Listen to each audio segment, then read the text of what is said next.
Y bueno, nos sentimos realmente muy, muy contentos porque debo decirles que al mismo tiempo que estamos celebrando esta penúltima sesión de este taller, ya muy cercano también a su conclusión formal, terminamos el día de mañana, por la mañana, también estamos celebrando la culminación de nuestra segunda generación del programa de doctorado en educación. Exactamente, empieza la nostalgia porque hay que tocarnos las mañanitas mañana. Uno se va acostumbrando que las golondrinas, los sábados a hacer, sí, hacer una actividad y bueno, de repente se acaba. Entonces, pues bueno, muchas felicitaciones para todas, para todos. Y bueno, vamos a comenzar entonces nuestra tercera sesión de este taller. Hemos estado hablando sobre el ensayo académico y el día de hoy vamos a seguir dialogando sobre el ensayo académico, pero vamos a retomar desde un punto de partida que nos parece muy importante, que es justamente lo que yo llamaba en las diapositivas la estructura arquitectónica del ensayo, lo que viene siendo la coherencia y la progresión lógica. Un aspecto muy, muy importante. De hecho, el día de hoy vamos a profundizar un poquito más en por qué es relevante esta temática. Voy a permitirme utilizar una presentación en PowerPoint para todos y vamos a ir discutiendo y les invito a todas y a todos que cuando haya alguna duda, alguna pregunta, no dejen de hacerla de viva voz con toda confianza. Gracias. Pues bueno, un gran placer saludarlos. Voy a compartir para allá. Creo que ya está, ya se ve, ¿verdad?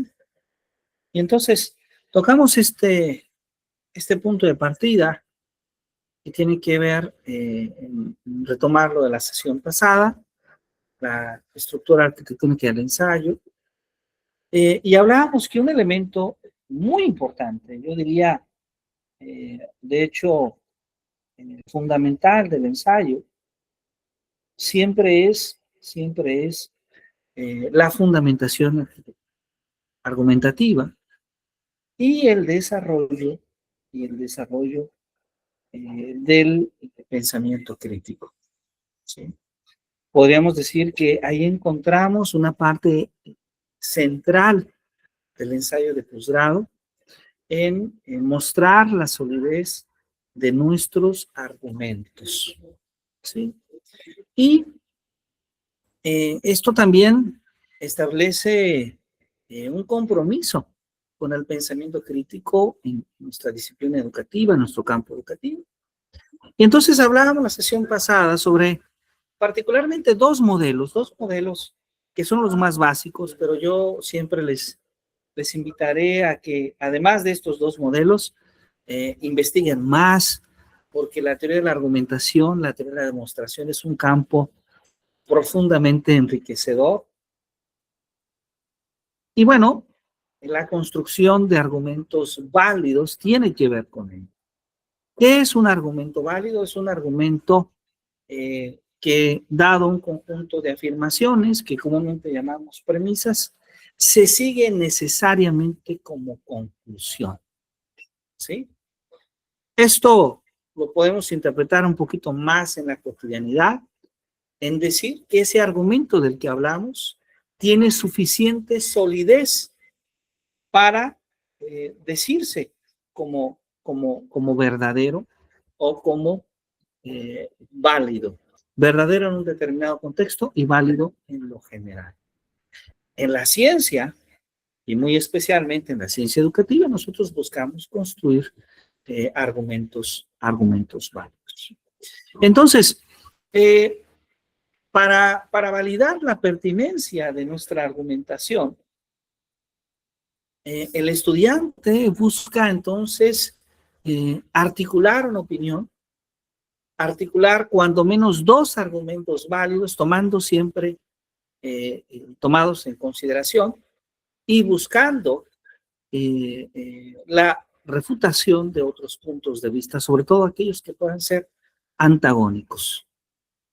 Generalmente se busca asumir varios roles a la vez, porque recordemos que no se trata de mostrar nuestras creencias, sino se trata de mostrar evidencia de investigación. Y esto es un aspecto muy importante porque involucra también buscar la objetividad en la propuesta que nosotros hacemos, en la argumentación que nosotros mostramos. Entonces, al mismo tiempo asumimos roles protagonistas, pero también antagonistas. Y decíamos que entonces hay dos modelos muy conocidos que podemos utilizar para construir esta argumentación válida. El primero de ellos es el modelo de Tolman, ¿sí? Un modelo que vamos a analizarlo desde el diagrama, porque el diagrama es muy importante. Nosotros queremos cualificar una situación. Esa situación está dada por una relación entre dos objetos, las premisas, las afirmaciones, lo que llamamos datos, que es D, y la conclusión, que es C. Y hay una relación con D y C. ¿Cuál es esa relación? El entonces, la relación que llamamos el condicional o el condicionante. Si pasa D, entonces pasa C. Pero entonces nos hacemos varias preguntas. Si pasa C, cada que pasa D, la pregunta es, ¿ya qué? ¿Por qué? Eso es G. Eso es lo que comúnmente nosotros llamamos la garantía. ¿Cuál es la garantía de que cada vez que pase D, se cumpla C? Y claro, la pregunta es, ¿a causa de qué? ¿Por qué se da el hecho de pasar de D, entonces pase C?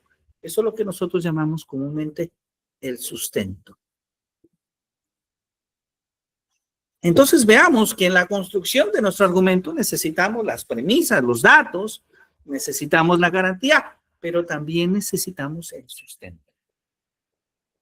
Para hablar de la conclusión, y recordemos que tenemos al mismo tiempo, tomamos un modelo que es, digamos, positivo o negativo, y también entonces tiene sentido preguntarnos cuándo C se puede refutar. ¿Cuándo C se puede refutar? Pues ese es a menos que, es esa R. Entonces, en este muy bonito diagrama de Tolman, es en el que nosotros podemos decir que podemos esquematizar, podemos guiar la generación de argumentos basados en evidencias específicas. De tal manera que como autores nos vemos obligados a explicar los fundamentos lógicos que conectan nuestros datos, nuestra evidencia, con nuestra afirmación, que finalmente llamamos tesis. Ahora, este es un modelo, pero no es el único modelo para construir argumentos. Preciso que hay muchos más modelos y estamos tomando probablemente los dos modelos más básicos, ampliamente conocidos en el campo de la teoría de la argumentación. También podemos nosotros considerar la nueva retórica escrita por Perelman y por Ulrich-Dieterich. Y en esta obra de Perelman y Ulrich-Dieterich, consideramos también el papel que tiene la audiencia, que tienen los evaluadores, la comunidad científica, para finalmente lograr su adhesión y para lograr que ellos acepten la tesis. Es decir, que la teoría de la argumentación requiere que nosotros como investigadores tengamos conciencia de las características de los efectos de un problema, siendo siempre el primer paso para buscar su solución. ¿Sí? De tal manera entonces que podemos vincular el conocimiento con la práctica, considerando el contexto y la persuasión. Estos son entonces dos modelos muy comunes que tenemos para hablar de la construcción de argumentos. Y podemos pensar entonces en un primer ejemplo, basado justamente en el modelo de Tolman, ¿sí? Un ejemplo muy bonito, donde recordemos que este modelo tiene varios elementos conforme a este diagrama. Tenemos que tener las premisas o los datos, tenemos que tener una conclusión, una garantía, un sustento y una posible refutación, en caso de que ésta exista. No siempre nosotros mismos tenemos la refutación. A veces la refutación proviene del análisis que hacen otros autores de nuestro trabajo académico, ¿sí? Y eso forma parte también de la investigación. Bueno, entonces, una tesis es la afirmación o la postura que como autores nosotros queremos defender. Entonces alguien dice, bueno, esta es mi tesis. La implementación de currículos basados en la pedagogía crítica de Paulo Freire aumenta la agencia y el compromiso cívico de los estudiantes. Ahí tenemos. Esta es la tesis. Donde se implementan currículos que estén basados en la pedagogía crítica de Paulo Freire, se establece un mayor compromiso cívico de los estudiantes. Bueno, ¿cuáles son los datos? ¿Cuál es la evidencia que tenemos para ello? ¿Cuáles son los hechos, los datos, las observaciones, los estudios que soportan esa tesis? Bueno, hay un estudio que se hizo del 2018, al 2022. En 50 escuelas, vean, en 50 escuelas, a veces nosotros vamos a proponer algo que es solo de nuestra escuela, y ahí hablamos de una limitante. Mostró una correlación significativa en la instrucción guiada por la pedagogía crítica y la participación estudiantil en foros comunitarios. ¿A qué nivel? A nivel del 85% de los estudiantes. Ahí está la evidencia.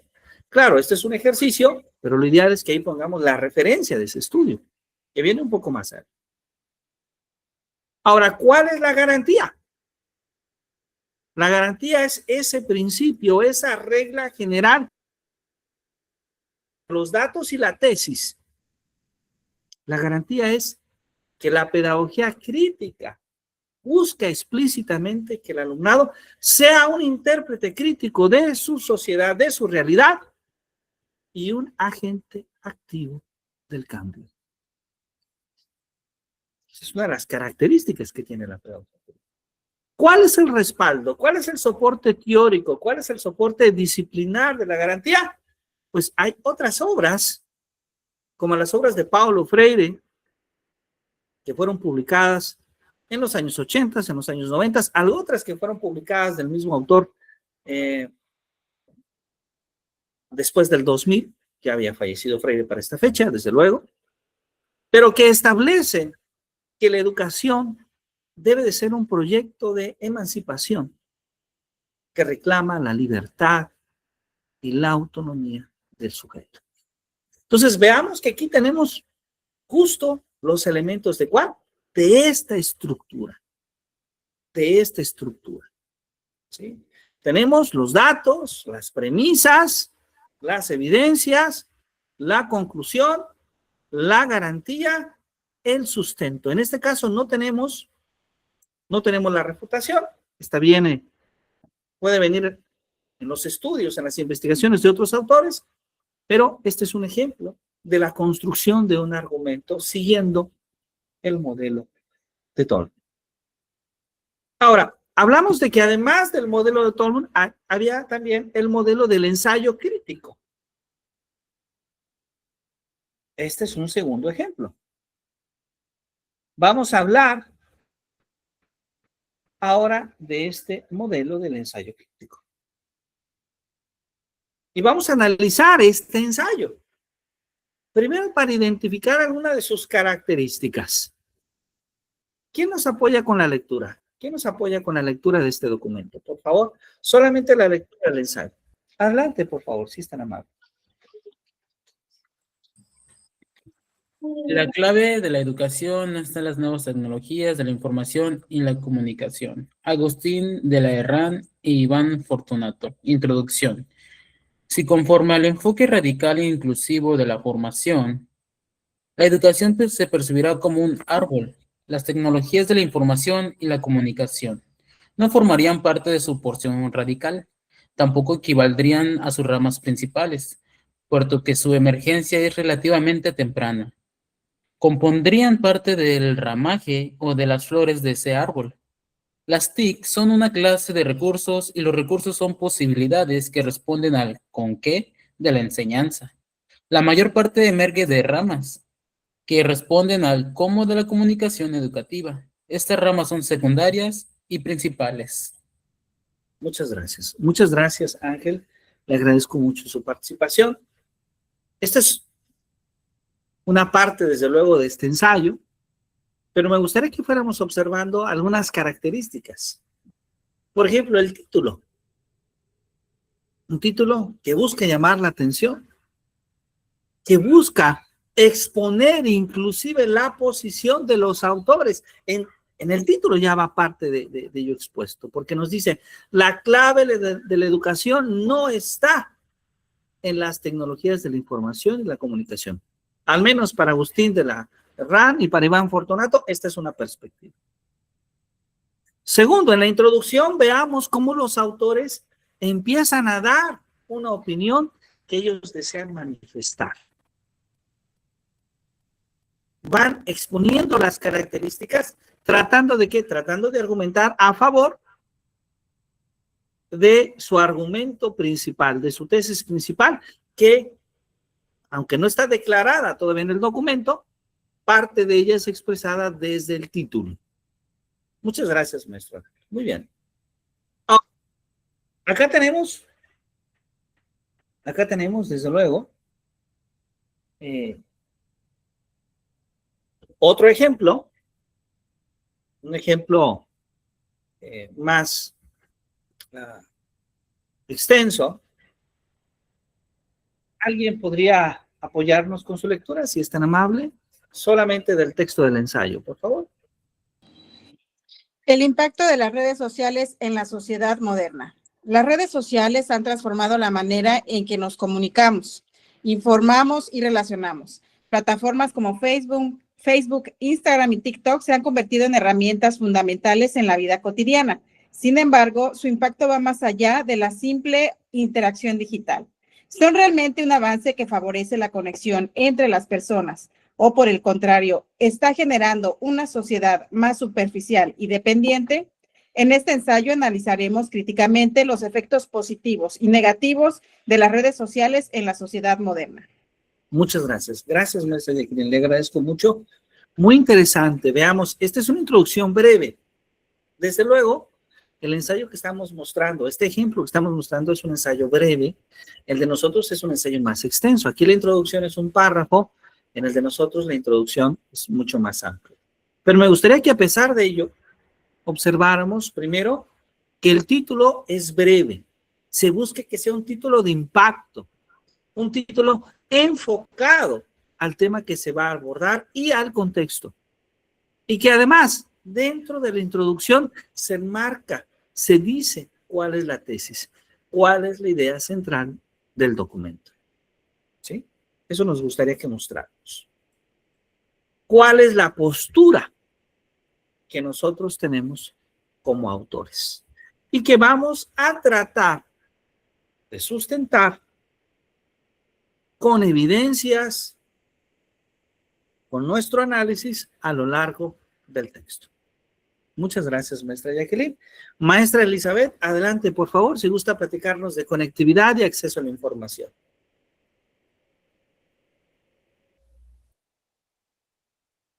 Conectividad y acceso a la información. Uno de los principales beneficios de las redes sociales es la posibilidad de estar conectados con el mundo en tiempo real. Gracias a ellas, es posible acceder a noticias, tendencias y debates sobre temas de interés global. Sin embargo, esta misma inmediatez ha fomentado la propagación de noticias falsas y desinformación. Según estudios recientes, las noticias falsas en redes sociales se difunden 6 veces más rápido que las verdaderas, lo que pone en riesgo la formación de opiniones informadas y objetivas. Muy bien, muchísimas gracias, muchas gracias. Ahí tenemos cómo ya se empieza a argumentar sobre el tema y claro, aquí habría que decir que donde se hace la cita sobre las noticias falsas, faltaría agregar la referencia. Es un punto importante. Muchas gracias, maestra Elizabeth. ¿Alguien que nos pueda apoyar con la lectura sobre la construcción de la identidad y autoestima? Yo, doctor. Construcción de la ¿Solo una identidad. persona? Gracias. Gracias, maestra Mónica. Adelante. Las redes sociales han cambiado la forma en que las personas construyen y perciben su identidad. La búsqueda de la validación a través de likes y comentarios pueden influir en la autoestima, especialmente en adolescentes y jóvenes. Estudios han demostrado que el uso excesivo de estas plataformas puede generar ansiedad y depresión, ya que los usuarios tienden a comparar su vida con imágenes idealizadas de los demás. Eso plantea un dilema. ¿Estamos construyendo una identidad auténtica o una versión filtrada de nosotros mismos para encajar en estándares digitales? Muchísimas gracias. Muy bien. Veamos que esto tiene ya mucha más profundidad, porque ya no hablamos solamente del uso de redes sociales, sino estamos viendo el efecto de estas redes sociales que tienen en nuestra identidad, en nuestra autoestima. Muchas gracias. Le agradezco mucho, maestra Mónica.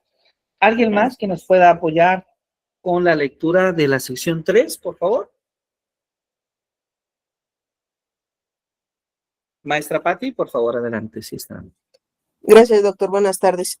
Muy buenas tardes. Impacto en las relaciones humanas. Aunque las redes sociales facilitan la comunicación, también han modificado las dinámicas de interacción social. Paradójicamente, en un mundo más conectado, muchas personas experimentan sentimientos de aislamiento y soledad. La dependencia de la comunicación virtual ha reducido la calidad de las relaciones cara a cara, debilitando habilidades sociales como la empatía y la escucha activa. Además, el fenómeno de la cultura de la cancelación ha convertido a las redes en espacios de juicio inmediato, limitando la diversidad de opiniones y el debate constructivo. Excelente. Muchísimas gracias. Muy, muy bien. Veamos cómo aquí se dan más argumentos, ya no sobre únicamente la identidad o la autoestima, sino ahora sobre el impacto con las relaciones humanas. Y claro, esto es importante porque recordemos que lo que se busca es entender los efectos positivos y negativos de las redes sociales en la sociedad moderna. Muchas gracias, maestra Patti. Vamos a ver entonces la conclusión. ¿Quién nos apoya con la lectura de la conclusión, por favor, si son tan amables?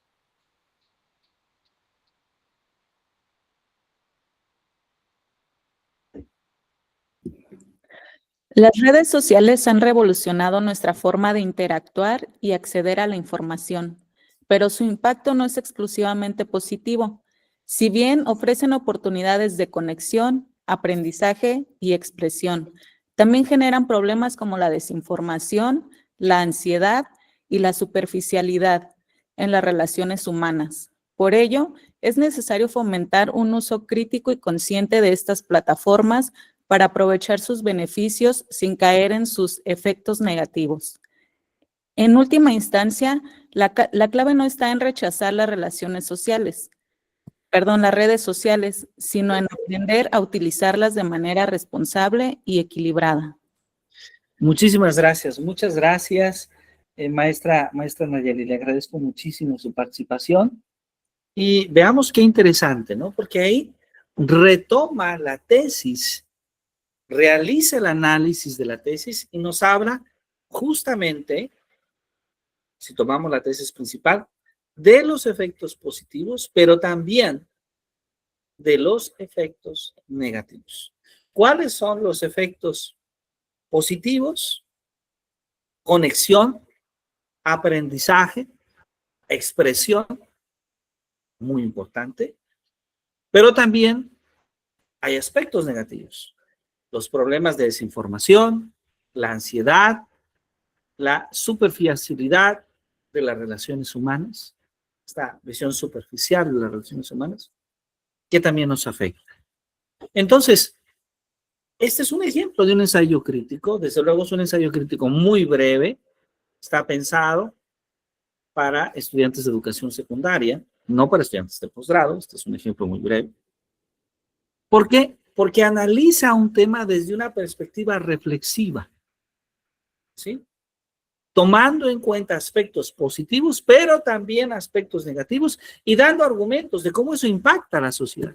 Es decir, quien escribe este ensayo no está comprometido en decirnos algo que las redes sociales no impacten en nosotros, sino que con mucha responsabilidad nos habla de los aspectos positivos y de los aspectos negativos. Entonces, bueno, quisimos mostrar estos dos ejemplos iniciales en esta sesión para poder observar estas dos diferencias y entonces que todos tengamos mucha mayor claridad qué tipo de ensayo nos interesa construir. Un ensayo tipo siguiendo el modelo de Tolme, ¿sí? O un ensayo con esta perspectiva crítica, un ensayo crítico sobre una temática definida. ¿Ok? Bueno, vamos entonces a continuar. ¿Alguna pregunta? Perdón, alguna duda hasta este punto? ¿No? Bueno, continuamos entonces. A ver si ya se puede ver allá. Sí, ¿verdad? Perfecto. Entonces, estos son dos ejemplos muy importantes. Ahora, sobre el ensayo crítico, porque hemos hablado menos del ensayo crítico, hemos hablado un poquito más, la sesión pasada hablábamos un poquito más del trabajo de Tolme, de su modelo, pero hemos hablado del ensayo crítico. Y creo que vale la pena profundizar un poquito más, porque la investigación en educación, y lo digo abiertamente, a nosotros nos compete una responsabilidad adicional, porque hablamos del posgrado, ¿sí? Hablamos del posgrado, y entonces hay una necesidad de desarrollar un pensamiento crítico. Esta es una de las razones por las cuales me permití agregar en esta diapositiva a uno de nuestros grandes educadores críticos de todos los tiempos, que es justamente Paulo Freire. Uno de los objetivos es que justamente los docentes podamos lograr que nuestros estudiantes puedan hacer una interpretación crítica de su realidad, de su sociedad, que puedan participar de manera activa en el proceso de enseñanza-aprendizaje, siempre observando en ellos una transformación, primero personal y después que tienen impacto social, al convertirse agentes activos del cambio. El ensayo crítico es entonces la herramienta perfecta para poder ejercitar esta capacidad a la que estamos haciendo referencia. El pensamiento crítico entonces se estimula a través de ¿qué? A través de ese ejercicio constante del cuestionamiento, de preguntarse sobre esos problemas que vivimos en nuestra sociedad, en nuestro contexto, en nuestra realidad, no solamente educativos, sino que emergen de las sociedades de la vida cotidiana. En crear o contribuir a crear un pensamiento racional científico, que no solamente se valga de creencias, sino que busque argumentos sobre las preguntas sobre las cuales se cuestiona. Y claro, los autores deben considerar siempre las implicaciones, las consecuencias de aceptar su propia posición, de evaluar sus propios puntos de vista, porque cuando nosotros asumimos una postura, cuando nosotros asumimos que hay cierta verdad en aquello lo que afirmamos, esto tiene implicaciones y esto tiene consecuencias. Y entonces también tenemos que hacer responsables, tenemos que ser conscientes de las propias consecuencias que tiene nuestro pensamiento. Esto es muy relevante, porque esto nos hace humanos, desarrollar esta capacidad de la conciencia, de nuestras ideas y de nuestras acciones. Y bueno, esta pedagogía crítica, ¿sí? Basada, aquí cito brevemente a Paulo Freire, pero podríamos hablar de muchísimos otros autores y muchos de ellos de nuestro continente, de nuestra América. Podríamos hablar desde el sur, de Rodríguez, de Mariátegui, de José Martí en Centroamérica. Podríamos hablar, desde luego, de Paulo Freire. Podríamos hablar de Frantz Fanon en los Estados Unidos. Podemos tomar muchos ejemplos de grandes educadores con esta visión crítica. Esta visión de crear un marco de emancipación para poder contrastar con los modelos hegemónicos tradicionales, para poder encontrar la liberación del ser humano y de su autonomía. Entonces, un ensayo crítico, debe de aplicar una crítica para hacer un análisis. Aquí me permito proponer algunos temas, por ejemplo, sobre política educativa. ¿Cuál es el análisis del discurso político? ¿Cuál es el análisis que tenemos del currículum y de la didáctica? ¿Cuál es el análisis de las implicaciones éticas y sociales de la investigación educativa? Pero esto tomado desde una postura objetiva, desde una postura neutra, no comprometida con algún grupo político, con algún modelo educativo, con algún plan de estudios, sino desde una postura objetiva. Claro, por otro lado, que el ensayo académico busca desarrollarse con un rigor de especialista, de especialidad, porque buscamos construir una publicación, porque buscamos publicarlo. Y recordemos que la palabra publicar es hacerlo para el otro. No es algo que solamente yo voy a leer, no lo voy a leer para mí, lo escribo para que los demás puedan conocer, puedan leer y al mismo tiempo puedan cuestionar sobre lo que escribo. De tal manera que entonces ese proceso de escritura también nos convierte en un agente de cambio de nuestra propia comunidad. Y esto es muy necesario. Esto requiere entonces, como lo dice esta sección, una relación muy especial entre el rigor formal, entre la manera en la que cito, la manera en la que investigo sobre otros autores y la ética. En primera instancia, entender que es necesario un análisis riguroso de fuentes de alta calidad, de fuentes primarias. ¿A qué nos referimos con fuentes primarias? A leer al autor como el autor lo escribe, en primera mano.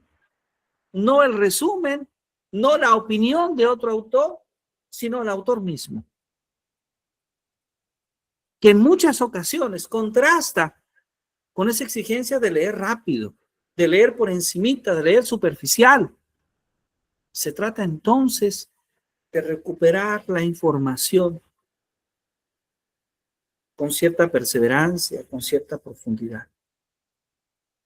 Poder entender que la riqueza de las ideas está generalmente ligada a la concentración, a un análisis exhaustivo que sobrepasa, y aquí lo aclaro, a simplemente buscar en Internet cierta información, a pedirle a la inteligencia artificial que nos diga los datos de un determinado autor. Sobrepasa eso. Porque no es la inteligencia artificial quien debe hacer el análisis, debe de ser nosotros. nosotros debemos de hacer el análisis riguroso, nosotros somos quienes debemos de validar las fuentes que se consultan. Y claro, hay ciertas normas que cumplir, ciertas normas de escritura, ciertas normas éticas que son muy importantes, que son de hecho un indicador de qué tan serio estamos nosotros construyendo nuestro ensayo. Y que debo de adelantarlo desde aquí, y al menos desde un punto de vista muy personal, es un requisito no negociable en el ámbito de la investigación. Bueno, lo primero que habrá que decir, quienes ya han tenido la oportunidad de escribir, ya han escuchado hablar de los estándares y del estándar APA en educación y ciencias sociales, ¿sí? El también conocido como el estilo APA. Ese estilo que, por cierto, proviene de la Sociedad Americana de Psicología y que es el formato más utilizado para la escritura académica. Muy especialmente en nuestro caso, en psicología, en educación, en ciencias sociales. Cuando nosotros escribimos un trabajo profesional, buscamos que este trabajo cumpla con los más altos estándares de escritura académica y debe de tener este formato. La mayoría de las revistas especializadas, la comunidad científica utiliza este tipo de formato. APA entonces es utilizado para elaborar citas, es utilizado para organizar referencias bibliográficas, inclusive para la tipografía y el estándar de escritura. Entonces es importante que como investigadores podamos dominar las pautas de cita. Esto nos ayuda a tener cierto rigor metodológico, garantizar cierta credibilidad en nuestro ensayo. La sangría, los márgenes, los espacios, las fuentes. Todo esto, por cierto, ya lo hace casi automáticamente la computadora. Cada vez es más sencillo de hacer. Sin embargo, debemos de observar que en efecto se cumple. Y entramos a temas mucho más sensibles. Temas que tienen que ver justamente con la ética académica. Porque no solamente tenemos que tomar en cuenta el valor de seguir las normas de APA. Y yo invitaría a todos y a todas ustedes a revisar en internet el APA 7 con las reglas más recientes que hay sobre la escritura académica, sobre cómo establecer citas. En la mayoría de nuestros seminarios de investigación o en otros seminarios, tanto en la licenciatura como en la maestría, es común ver algunas de estas reglas. Muchos de ustedes ya las conocen. Pero hoy quiero hacer mucho más énfasis en la ética académica, en entender la prevención y las consecuencias del plagio, porque es una de las problemáticas que más se están situando en los estudios de posgrado y también en la investigación, formalmente.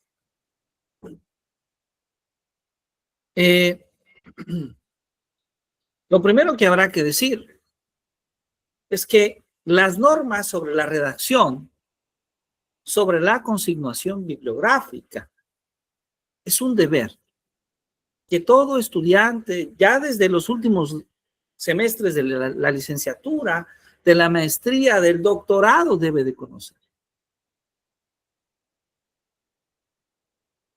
Y debe de considerarse también como una prueba de la integridad ética del investigador. ¿Por qué? Porque el incumplimiento de estos principios menoscaba el valor formativo de la investigación. E inclusive, en muchas ocasiones deja en duda dicho valor. Situación que desde luego como investigadores no deseamos. Deseamos que nuestra investigación sea reconocida, que nuestra investigación en el contexto en el que se desarrolla pueda considerarse factible, consistente, válida, verdadera. Pero para esto es necesario contar con este rigor formal y con una ética en nuestra investigación. El ensayo, entonces, debe de garantizar la transparencia absoluta de las fuentes. Porque la expropiación de las ideas de otros autores es un delito y transgrede los elementos éticos fundamentales. El plagio abarca entonces diversas formas de fraude. A veces, cuando incluimos una falsa autoría,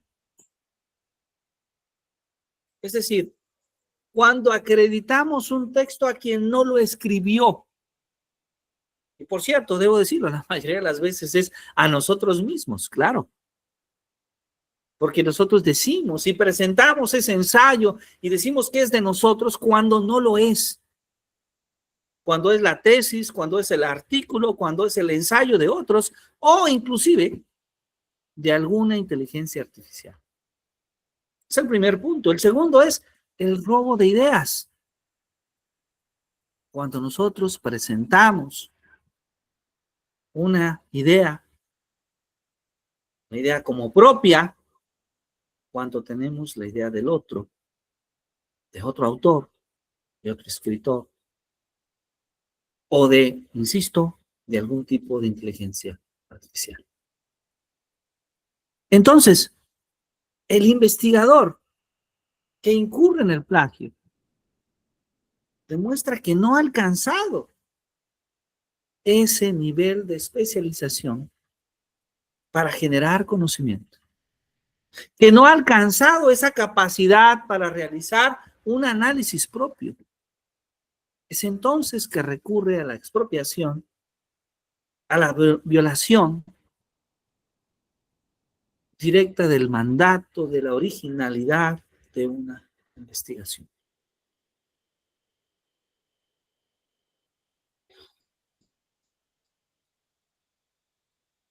Entonces, debemos de tener mucho cuidado en este aspecto.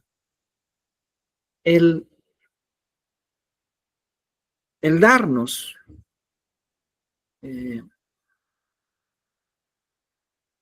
el tiempo para revisar, para tomar nota de nuestras fuentes, para citar cuando las ideas que tomamos son importantes para el desarrollo de nuestra investigación. Pero sobre todo, el poder desarrollar un trabajo que sea plenamente honesto. Que sea plenamente honesto y que no presentemos como propio si no lo es. En eso consiste justamente esta responsabilidad. Bien, voy a permitirme nuevamente compartir con todas y todos. Entonces, la cita es un elemento importante. La cita debe de hacerse de manera correcta. Pensar, por ejemplo, en el caso en que nosotros utilizamos un autor no citado en el texto y que comúnmente se utiliza esta fórmula. ¿Sí? El apellido, ¿sí?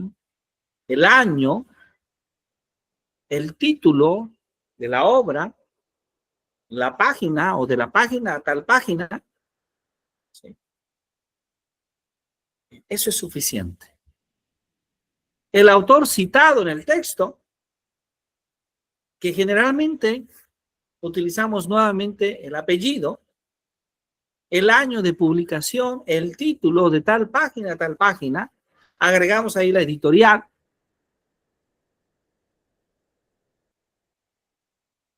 O también tenemos el caso de cuando citamos una tesis o una disertación, en la cual citamos el apellido, la inicial del nombre, el año de publicación, el título de la tesis o la disertación y el nombre de la institución donde se desarrolló esa tesis, esa disertación. De manera muy semejante,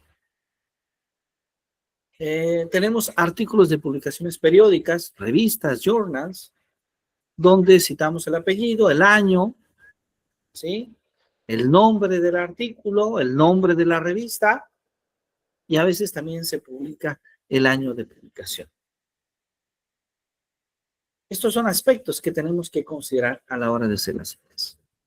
Ahora, pero en muchas ocasiones nosotros no solamente usamos libros o tesis o artículos de revistas, sino que también a veces aparecen documentos electrónicos o páginas web.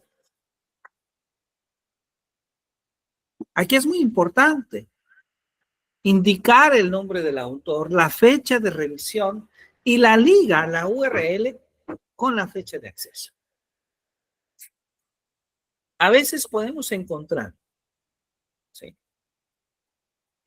documentos que no tienen autor. Esto no es tan común, pero sucede. Y entonces podemos agregar esta fórmula. El título del artículo, el nombre del sitio, su URL, ¿sí?, son aspectos importantes. Es importante siempre, entonces, en este proceso, adoptar una mentalidad crítica. Inclusive, nosotros tenemos en este mismo espacio el privilegio de contar con maestros, maestras, con compañeros, compañeras, que podemos invitar a leer nuestro ensayo, hacer una crítica constructiva de nuestro ensayo antes de publicarlo. A estas personas que nos inspiran confianza, que sabemos que tienen la capacidad de leer y hacer un análisis crítico, invitemos a leernos. Busquemos leernos entre nosotros antes de enviar una versión de publicación. Y claro, la revisión busca siempre la mejora del ensayo. Identificar con claridad la estructura argumentativa es un aspecto importante. Que podamos identificar siguiendo el modelo de Tolman o siguiendo el modelo del ensayo crítico con facilidad los argumentos que posee su ensayo o los contraargumentos que posee su ensayo. Que tenga esta unidad y esta coherencia estructural. Y claro, cuando buscamos la coherencia estructural, en realidad lo que estamos haciendo es encontrar el hilo conductor del ensayo. Es hilo conductor que nos permite relacionar la temática que presentamos, pero que también nos permite darnos cuenta que hay una lógica, que hay una estructura en cómo se escribe el texto. Es importante que la tesis que se presenta tenga cierto nivel de originalidad, cierto nivel de novedad en el contexto que se presenta. Buscamos siempre, entonces, que se pueda mostrar una estructura lógica de los argumentos que ahí se presentan. Pero además, no solo ello, también tenemos que pensar en ser precisos a la hora de escribir. Tener una precisión en la escritura y en el estilo. Evitar las faltas ortográficas, las faltas de redacción. que generalmente son indicadores de bajo rendimiento, de descuido, y que en muchas ocasiones son criterios directos para penalizar la evaluación que se hace de nuestro ensayo. La edición final de nuestro ensayo siempre debe de considerar claridad y precisión del lenguaje académico. Hay que tener un uso correcto de las categorías disciplinares, hay que eliminar las ambigüedades y hay que buscar siempre hacer una buena corrección, tanto gramatical como ortográfica. Entonces, bueno, aquí tenemos algunas de las recomendaciones para la escritura de nuestro ensayo, ¿sí? Algunas recomendaciones que esperamos puedan ser de mucha utilidad al momento de escribir. En este momento no hemos compartido un formato del ensayo, todo se ha quedado muy abierto. El día de mañana vamos a compartir un formato que ya tiene una tipografía, que tiene algunas recomendaciones para escribir sobre ese formato y que seguramente va a ayudar a que sea mucho más simple el proceso de escritura.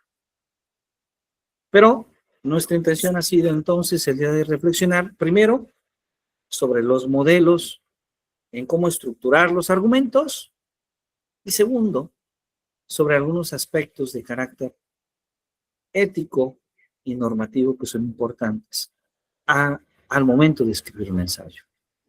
Pero bueno, vamos entonces a permitirnos invitar a una, dos, tal vez hasta 3 personas, a que nos compartan, quienes así decidan hacerlo, su introducción, su primer ejercicio de escritura. ¿A quiénes les gustaría compartirnos? Solamente pedimos 2 condiciones. La primera es que puedan leerlos de manera oral y la segunda es que puedan proyectar su trabajo para que todas y todos podamos apreciar. ¿A quién le gustaría compartirnos su propuesta?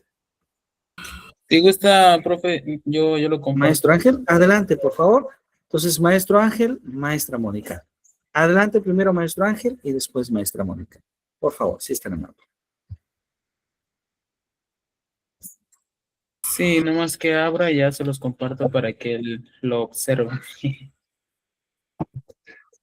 Claro que sí, muchas gracias. Ok.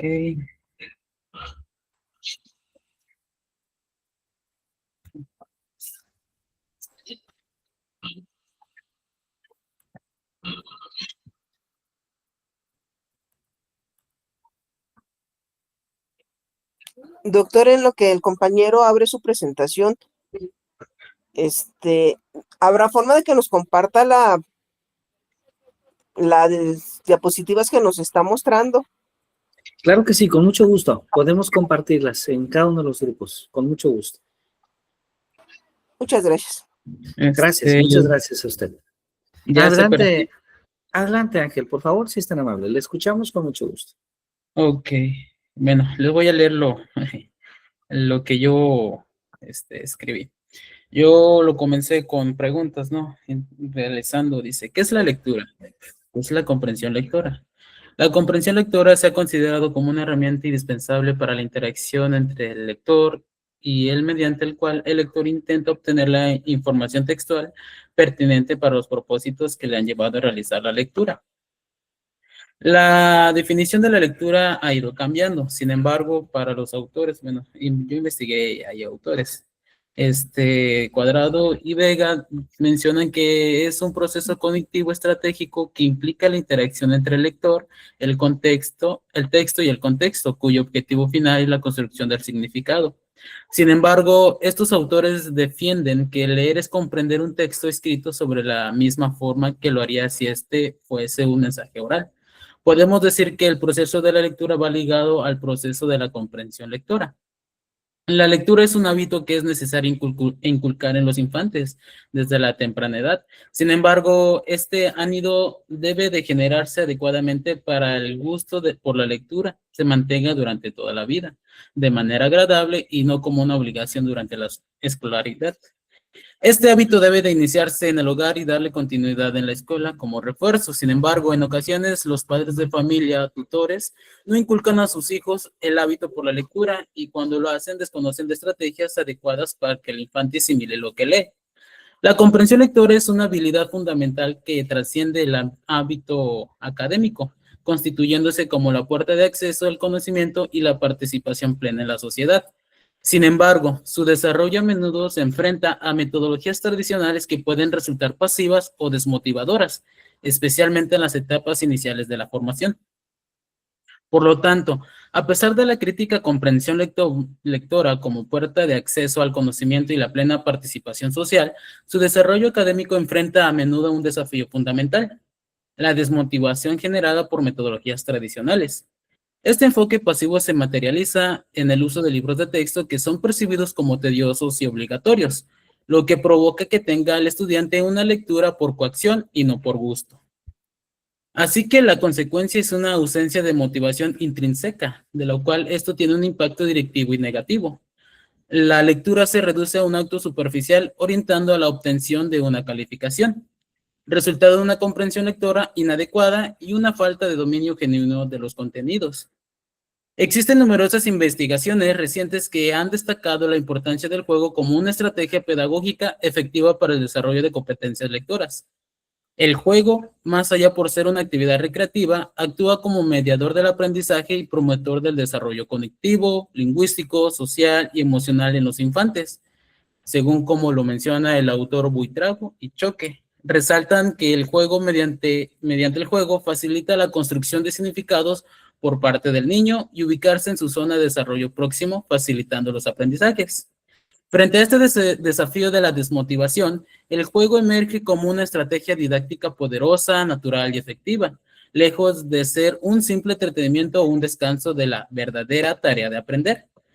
La pedagogía moderna apoya por autores como Vygotsky y Piaget, que han reconocido que el juego es un fenómeno cognitivo y social esencial, donde el niño construye activamente su conocimiento y desarrolla funciones psicológicas superiores. Y ahí yo mencioné lo que mencioné a Piaget, que el juego no es la causa del desarrollo cognitivo, sino su reflejo. El niño juega de una manera u otra según la etapa de desarrollo en la que se encuentre. El juego es principalmente una actividad de asimilación, donde el niño encaja la nueva información y experiencias en sus esquemas mentales existentes, sin que necesariamente estos cambien, o puesto la acomodación. Y el autor Vygotsky nos menciona que él tiene una visión sociocultural del juego, para que el juego no solo sea reflejo del desarrollo, sino que tenga la fuerza principal que lo impulse. Entonces, en el juego el niño se comporta por encima de su edad y practica habilidades que aún no domina en la vida real. En los estudios recientes demuestran que el juego puede actuar como una estrategia pedagógica eficaz para desarrollar habilidades de comprensión lectora en la infancia. Se reconoce que el juego no solo cumple una función recreativa, sino que también promueve el desarrollo cognitivo cuando es intencionadamente incorporado en el entorno escolar.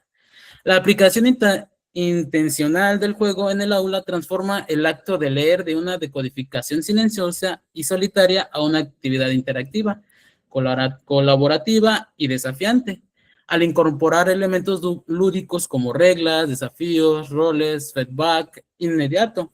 El docente no solo incrementa la motivación intrínseca del estudiante, sino que también crea un entorno seguro donde la experimentación, el error y la inferencia son parte del proceso de ganar la partida de la lectura. En el contexto de la comprensión lectora, el juego permite abordar sus dimensiones claves, como la extracción de la información explícita, la realización de inferencias y la evaluación de crítica del texto, a través de dinámicas que existen concentración, memoria operativa y pensamiento estratégico. Por lo tanto, esta aproximación didáctica no solo facilita la adquisición de la habilidad, sino que también cultiva una relación positiva y activa del estudiante con el contexto escrito. Bueno, mi tema fue apoyar la comprensión lectora, porque ahorita atiendo a un grupo de 4º grado que les he puesto actividades de comprensión lectora y pues a ellos se les dificulta, ¿no? Entonces ahí fue lo que entré con mi problemática. Y realizar juegos lúdicos, estrategias lúdicas para que tengan una mejora de comprensión.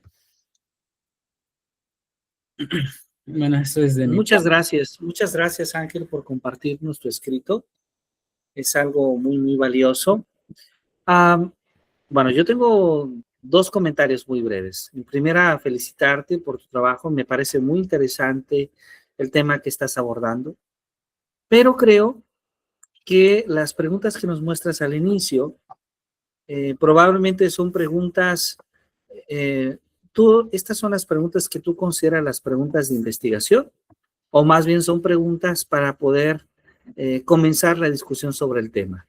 Es como ¿Qué papel juegan estas preguntas para ti? Es como para empezar a analizar sobre el tema, o sea, como a encaminar, pues, hacia el tema. Muy bien. ¿Y cuál es el título que tiene tu ensayo?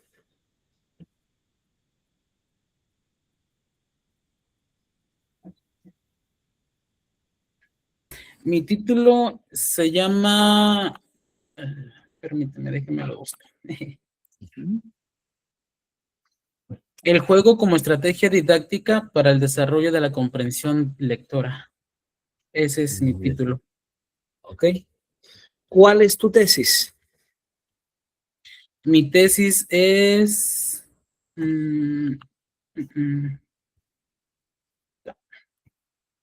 que actualmente uno de los mayores desafíos de la enseñanza de la lectura no es la decodificación, sino la falta de interés y motivación intrínseca de los estudiantes. ¿Podrías repetirlo, Ángel, por favor, si eres tan amable? Ok, sí. Mi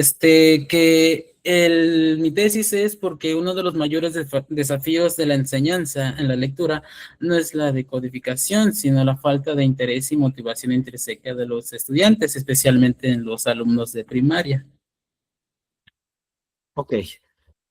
Bien, tenemos que dar forma a esa tesis de tal manera que pueda verse como una afirmación declarativa. ¿Sí?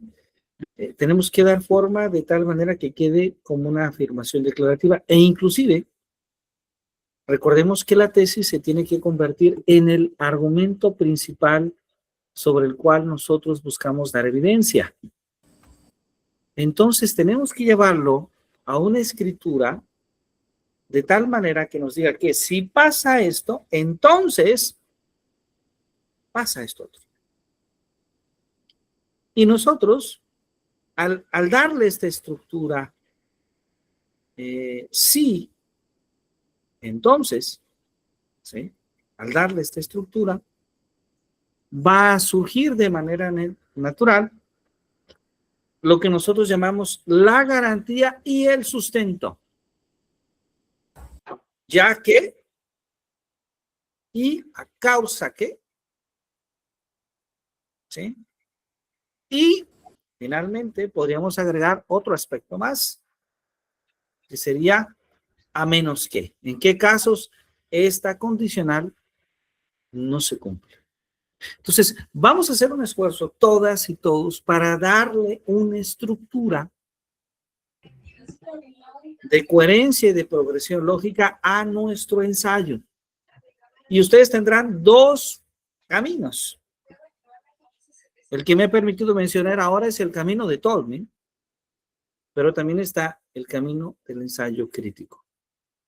Muchas gracias, Ángel. Agradezco mucho su participación. Excelente. Maestra Genoveva, adelante, por favor, si es tan amable. Gracias. Al estar escuchándolo, doctor, al escuchar a Ángel también, pues no sé, me confundí en ese aspecto que le pregunta a usted la tesis. Me imaginé que Ángel había ya terminado su tesis, está retomando la tesis de maestría o de licenciatura, ¿o a qué se refiere en ese aspecto? Porque o me voy por el ensayo para hacerle los comentarios, pero sí me gustaría ahí aclarar si parto de mi tesis que yo construí para la maestría o aquella problemática que encontré real de acuerdo a la vivencia en la práctica educativa. Esa es la confusión que ahorita me generó usted al cuestionar a Ángel en esa parte, que si era tesis y cuál era el título. No sé si me podría aclarar. Claro que sí. Recordemos que aquí estamos utilizando el nombre de tesis no como ese documento de tesis al que nosotros construimos o en la licenciatura o en la maestría o en el doctorado. No. El término de tesis aquí es una afirmación declarativa que es la principal afirmación de nuestro ensayo. Eso es la tesis acá, ¿sí? Porque a veces la tesis, desde luego, agradezco mucho la pregunta de la maestra Genoveva, porque probablemente muchos pudieran tener esta duda de alguna ambigüedad. No nos referimos a la tesis, al reporte de tesis, sino me refiero a la tesis dentro de nuestro ensayo. La tesis es una afirmación declarativa que generalmente conecta un conjunto de premisas o de proposiciones con una conclusión. ¿Sí? Y entonces hay una conexión entre los dos, eso es lo que llamamos tesis. Nosotros lo que buscamos en un ensayo es argumentar a favor de esa tesis o en contra de esa tesis, si seguimos el modelo de Turbo. Si seguimos el modelo crítico, entonces Ángel nos diría cosas positivas de la tesis y cosas negativas de la tesis, cosas a favor o cosas en contra, mostrando una postura neutral. Bueno, espero haber aclarado, maestra Geno. Muchas gracias por su pregunta, es muy, muy interesante. Doctor, le agradezco. Entonces, después de la maestra... Perdón, Ay, perdón. Sí, adelante.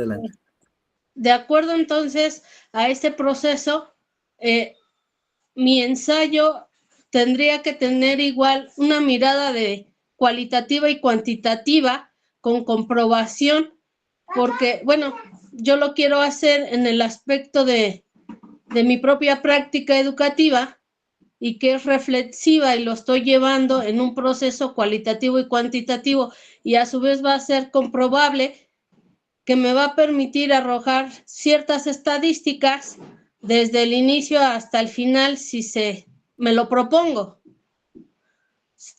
Así como usted lo está mencionando, que la tesis es argumentativa y me puedo ir a lo mejor jugando con los dos autores, tanto Fier por la didáctica y la pedagogía, tanto la interpretación crítica, me confronto con los autores, veo la realidad y me cuestiono en ese momento. Bien, ok, le agradezco mucho, maestra Geno. Me gustaría darle más información a usted y a todos, porque es la parte más sensible del ensayo, ¿ok? Voy a utilizar un poquito, no la presentación, sino que voy a escribir ahora en Word, para aclarar los dos modelos, ¿ok? Los dos modelos de argumentación. Insisto, hay más modelos, estos son dos modelos los más básicos, ¿ok? A ver, entonces, ¿quiere la respuesta, la pregunta antes de presentar, maestra Ana María? Antes, Adelante, si me permite, doctor, no sé si clarifique un poco el planteamiento que está haciendo la maestra Geno. En términos de lo que ella está planteando es la elaboración de un informe de investigación. La estructura que se está proponiendo para el ensayo es algo diferente. Cuando estamos haciendo un informe de investigación, sí metemos todo este proceso que ella está planteando. Pero cuando estamos trabajando un ensayo, se asume que de algún proceso previo del que usted ya nos señaló de prelectura y de procesamiento de información y de análisis de nuestras propias ideas, hemos desarrollado una afirmación o una convicción que queremos sostener. No necesariamente surge de un proceso de investigación metodológicamente situado desde la estadística, etcétera. No necesariamente, puede llegar a surgirlo, pero no necesariamente. Es más bien desde la revisión de literatura y desde el planteamiento que hacemos del abordaje, de la idea que tenemos de manera original, que nosotros tenemos una convicción, generamos una convicción. Me parece que esto está sucediendo de esta manera creo que esto está, como decía Ángel, ¿no? Creo que más que la decodificación de los textos, el problema verdadero está en esto. Entonces yo me convencí de eso, pero ahora ¿cómo convenzo a los demás? En esa convicción yo tengo que argumentar. Y en esa argumentación, esos son los modelos que usted nos está planteando. Son documentos, son cosas distintas. El documento de tesis, en el que estructuramos un proceso de investigación y se presenta de una determinada manera, un reporte de investigación en el que efectivamente hacemos una narrativa completa de todo el proceso que vamos siguiendo, desde la elaboración de la idea, la distinción del método a desarrollar, la metodología que utilizamos, los resultados que salieron, las estadísticas que nos generan y las conclusiones. Pero son cosas distintas a este documento que usted nos está sugiriendo, que usted nos está proponiendo, que entiendo que parte de lo que usted está claramente denominando tesis en términos de la afirmación o la categoría de lo que nosotros queremos convencer a los demás que nosotros ya creemos. Ya estamos convencidos de ello, pero tenemos que encontrar la manera argumentativa, lógica y coherente de presentarle nuestra idea a la comunidad académica. No sé si estoy diversificando la información, perfecto. pero me parece una aclaración importante para el grupo, para diferenciar que son procesos distintos. Claro que sí, claro que sí. Le agradezco mucho, doctora Ana María. Es muy importante lo que dijo la doctora, porque sí, a veces el término de tesis lo asumimos mucho más con este ejercicio de escritura que hacemos en la licenciatura, la maestría, en el doctorado, pero no estamos refiriéndonos a ello como tal. A ver, me permito compartir con ustedes para profundizar sobre estos dos modelos, ¿ok? Muy especialmente en el primer modelo, que parece ser que es más complejo. A ver si ya se puede ver todo para allá. ¿Sí? Sí, doctor, ya se ve. Gracias, muy amable. A ver, entonces, el primer punto es, ¿qué es una tesis? No me refiero al documento, a ese reporte que escribimos para graduarnos. Una tesis es una afirmación declarativa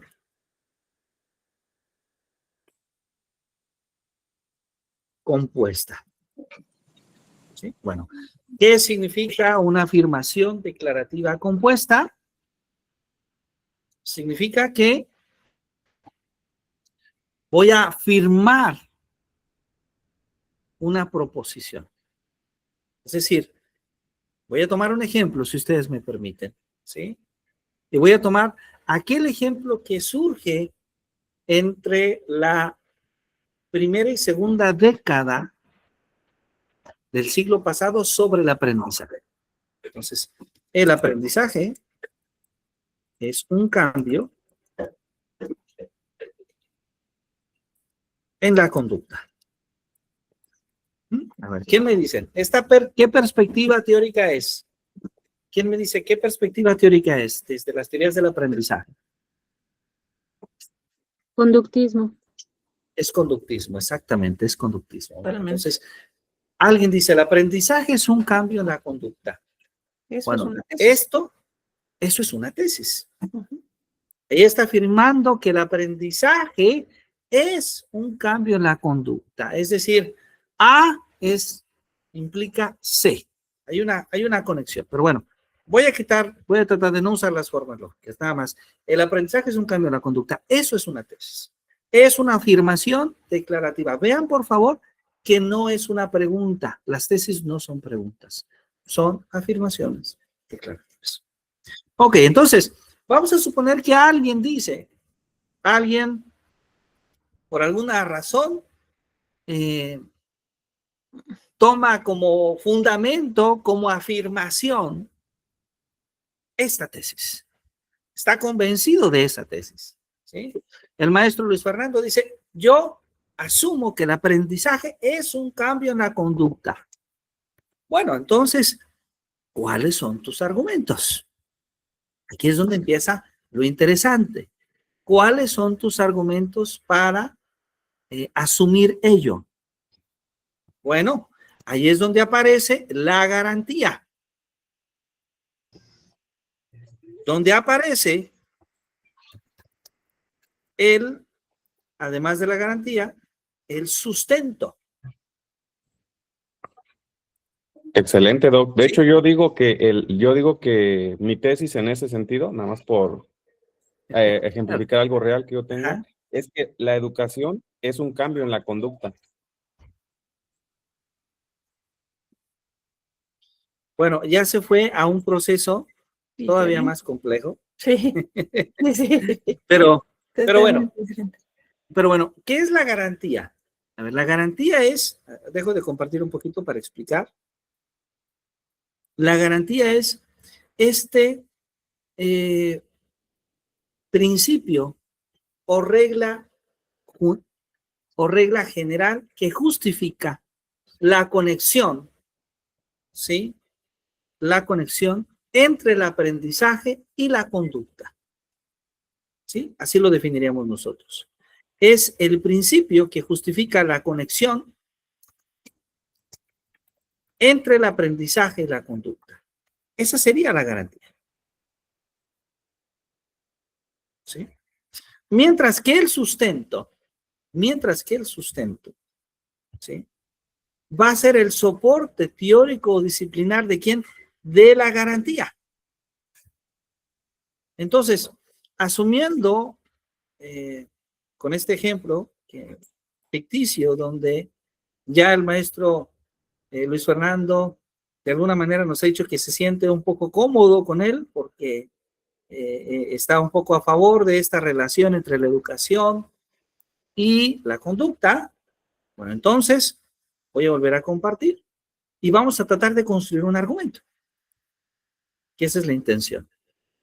En nuestro caso, vamos a tratar de construir un argumento a favor, porque el maestro Luis Fernando está realmente convencido de esto. A ver si ya se ve allá, ¿sí? Entonces, la tesis es que el aprendizaje es un cambio en la conducta. ¿Cuál es la garantía? El principio o la regla que justifica esa conexión. Y justamente esa conexión nosotros la podemos encontrar en dos garantías que surgen a principios del siglo pasado, sobre todo en las primeras 3 décadas. Uno es el propio concepto de conexión.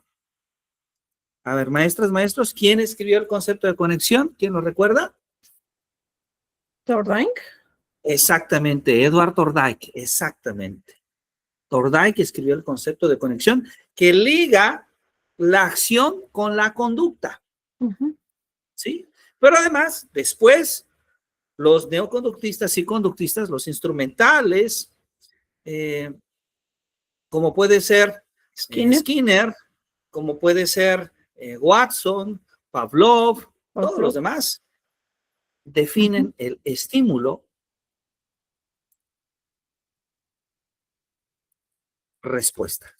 Estos son los dos conceptos que ellos toman como base para decir, mira, hay una relación entre el aprendizaje y la conducta. La conexión en Thorndike, que después se va a llamar estímulo-respuesta para los conductistas. Ok, ya está la garantía que hay una conexión. ¿Cuál es el sustento? Pues el sustento son las teorías. ¿Sí? Por un lado tenemos el conexionismo. Por otro lado tenemos el conductismo. ¿Sí? El conductismo. Y aquí podríamos agregar el conexionismo ¿de quién? De Edward Thorndike. Thorndike. A ver, ahí está. Thorndike. Nos falta T-O-R. Ajá, T-O-R. Ahí sí está. Thorndike. Ajá, Thorndike. El conductismo, donde aparece Skinner, Pavlov y Watson. Iván Pavlov, John Watson, por mencionar algunos, pero hay más, desde luego. Entonces, todos ellos, Pavlov con V y Skinner con R al final. Ajá, y Skinner, ajá, me faltó la E. Muchas gracias. Muy bien, ahí está, John Watson, Iván Pavlov. Entonces, todos ellos desarrollaron teorías para sustentar, desde luego, esta perspectiva Parece que nada más se quiere conectar, pero así ya está en nuestra agenda. Perfecto. Sin embargo, a pesar de que esta tesis, veamos, la tesis tiene garantía, sí. Hay dos conceptos, conexionismo, conexión y estímulo-respuesta, son garantía. ¿Hay sustento? Sí, porque hay al menos dos grupos de teorías que tratan de sustentar, ¿sí?, esta afirmación, pero esta tesis sí tiene ¿qué? Refutación. No hay originalidad. ¿Sí? Hay refutación. Hay refutación porque hay otras teorías que Ya. contradicen esa tesis. ¿Sí? ¿Cuáles son las teorías, maestro Luis Fernando? Cognitivismo, Exactamente, el cognitivismo, el humanismo, el constructivismo el constructivismo, y el humanismo. el humanismo, exactamente. Y entonces ya está el esquema de Tolman completo. Vean qué bonito. Tenemos una tesis, sí. La tesis es que el aprendizaje es un cambio en la conducta. Segundo, ¿tenemos garantía de esa tesis? Sí. Hay dos conceptos importantes, la conexión y el estímulo. ¿Por qué son importantes? Y aquí quiero insistir, porque relacionan el aprendizaje con la conducta. Tercero, ¿tenemos un sustento? Sí, hay al menos dos corrientes teóricas que tratan de fundamentar esta tesis, el conexionismo de Thorndike, el conductismo de Skinner, Pavlov, Watson, pero tiene un defecto, que ese es el defecto por lo cual el maestro Luis Fernando no debe de tomar esta tesis. Sí, maestro Luis Fernando. ¿Cuál es el defecto? Que el cognitivismo, el constructivismo, el humanismo refutan esta tesis. Es decir, hay otras teorías que te dicen, Luis Fernando, lo siento, pero a pesar de que tienes garantía y a pesar de que tienes sustento, estás equivocado. El aprendizaje sí es un cambio en la conducta, pero no solamente es un cambio en la conducta. Es decir, el aprendizaje es más que solamente un cambio en la conducta. Es una tesis incompleta. No voy a decir equivocada, sino incompleta. No es satisfactorio. Ahí movemos nuestra mano de póker al revés. ¿Perdón? Ahí Entonces, cambiamos la intercomunicación. Sí, entonces, ¿qué es lo que yo les pido, maestras y maestros? Que este es el ejercicio más complejo, ¿eh? Tenemos que hacer este ejercicio con nuestro tema. Hay que identificar cuál es nuestra tesis, cuál es nuestra garantía, cuál es nuestro sustento. Y claro, hay que pensar también si existe una refutación de la tesis que nosotros presentamos. ¿Es normal que exista la refutación? Claro que sí. Ahora, si hay refutación, ¿debo de cambiarlo? No, no necesariamente. Porque usted tiene derecho, desde luego usted tiene derecho a argumentar hacia su tesis. Hay temas muy complejos, hay temas muy polémicos que no tienen solamente una única perspectiva, ¿sí? Entonces, es normal que a veces haya una refutación. Sin embargo, lo que buscamos es hacer este análisis. Ahora, el ensayo, además de eso, pues explica con más detalle. Aquí yo solo lo escribimos, pero hay que escribir qué significa conexión, qué significa estímulo-respuesta, de qué trata ese conexionismo de Thorndike, de qué trata esas teorías que desarrollaron Watson, Pavlov, Skinner, y entonces se le va dando ese cuerpo al ensayo académico. ¿Ok? Esa es la idea, la estructura, el corazón del ensayo. Ahora, solamente les hablo del ensayo de Tolman, pero vamos a suponer que la maestra Mónica dice, bueno, es que yo no quiero eso. Me gustaría pensar, aquí lo digo aquí, en un ensayo crítico.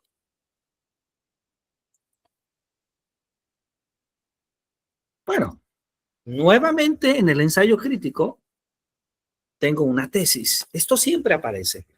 Tengo una tesis. Pero la pregunta es, ¿por qué esa tesis se cumple? O sea, cuando la tesis es verdad, cuando la tesis es válida. Dicho de otras palabras, argumentos a favor. Argumentos a favor de la tesis. Hablábamos un poco de las redes sociales, ¿se acuerdan? Bueno, ¿cuándo se cumple que las redes sociales benefician al ser humano? ¿Benefician a las personas? Sí, en algunos casos sí. Pero así como pienso en cuándo la tesis es verdad, también tengo que pensar del otro lado. Ahí está la parte crítica. Cuando la tesis es falsa. Es decir, cuando la tesis no es válida. ¿Cuáles son los argumentos en contra de esa tesis? Y vean que sobre el mismo tema, inclusive sobre el mismo tema que estamos hablando, podríamos hacer un ensayo crítico. Si alguien dice, bueno, el aprendizaje es un cambio en la conducta, es mi tesis, bueno, ¿en qué casos puede ser verdad? ¿Qué investigaciones han hecho otros autores que eso se cumple?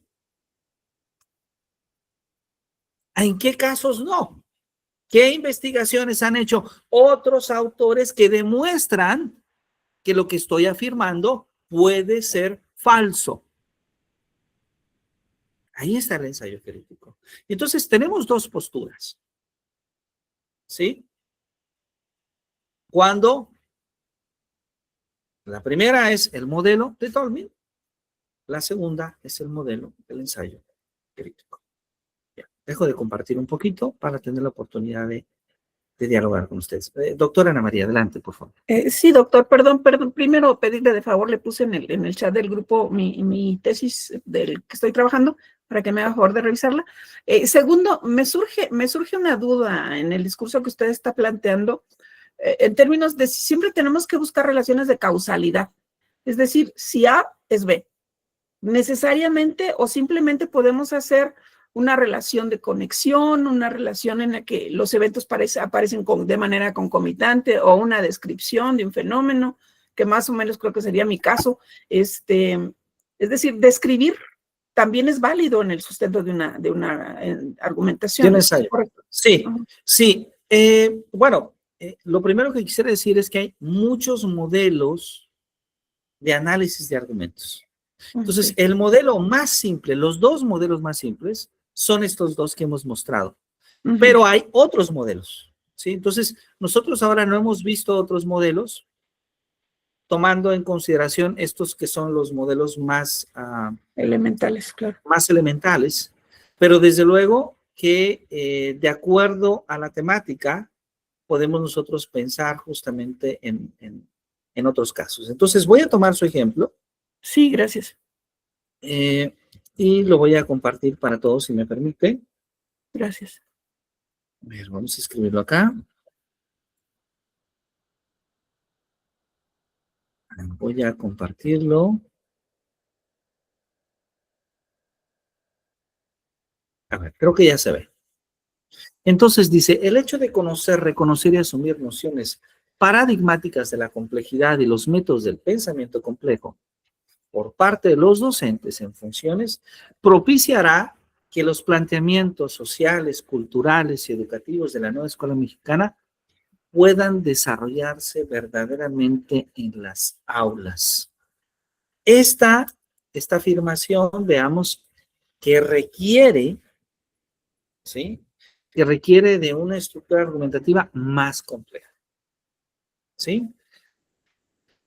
Conocer, reconocer y asumir las nociones paradigmáticas de la complejidad. Ahí tenemos ya en sí 3 categorías que pueden formar parte de una misma categoría más compleja. Y por otro lado están luego los métodos de pensamiento complejo, ¿no? Este tipo de afirmación, considerando, y nuevamente insisto, en que es un taller breve y que solamente hemos visto 2 modelos de argumentación, yo la abordaría mucho más por la postura de un ensayo crítico, ¿sí? Ujú.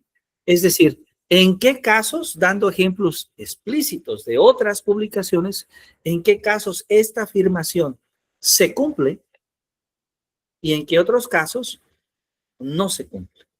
Ahora, lo interesante de esta perspectiva es que el compromiso del investigador es tomar una postura objetiva y neutral.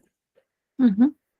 Y esto significa que aunque nosotros pudiéramos sentirnos Afines a. afines, por ejemplo, a la nueva escuela mexicana, que es que a mí me gusta la nueva escuela mexicana, es que la conozco y creo que funciona, bueno, podríamos tener tanto ejemplos a favor o argumentos a favor, como también argumentos en contra.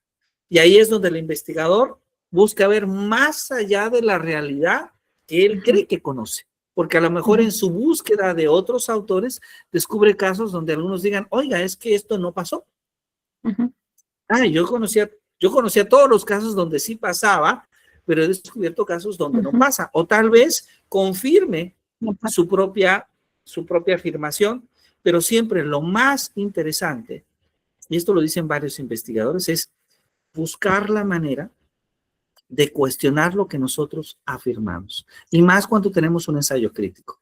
Es decir, buscar los contraejemplos. De hecho, doctor, no sé si está implícito en el desarrollo del planteamiento, pero el propósito es demostrar que las buenas intenciones que están planteándose en la nueva escuela mexicana no pueden desarrollarse a menos que el maestro realmente comprenda la complejidad del contexto y la complejidad de los procesos de pensamiento, porque de otra manera no es posible, o sea, se va a quedar en buenas intenciones.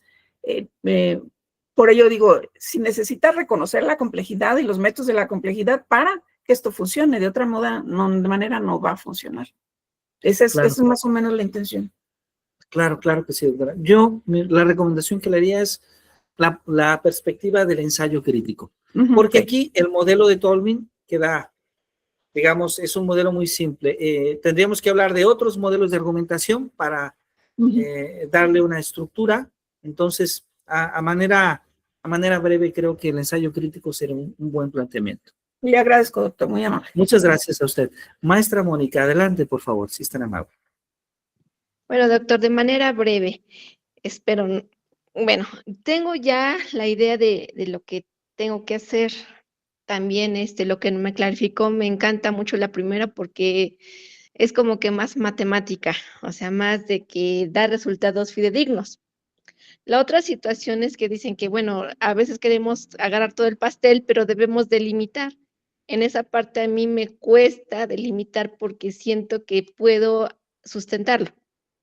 La otra, ahí donde dice la argumentación de las experiencias vividas, he tenido la oportunidad de trabajar en 2 sistemas de sostenimiento federal y estatal, y siento que hace falta un poquito, hay este libro Sin recetas de la educadora, pero también hay sustentos de la nueva escuela mexicana que no es porque sea de carácter socialista ni humanista, sino también hay falta agregar también, así como que estrategias didácticas, pero auténticas, que a través de la lectura y de lo que nos enseñan en las teorías de las aportaciones pedagógicas, saqué.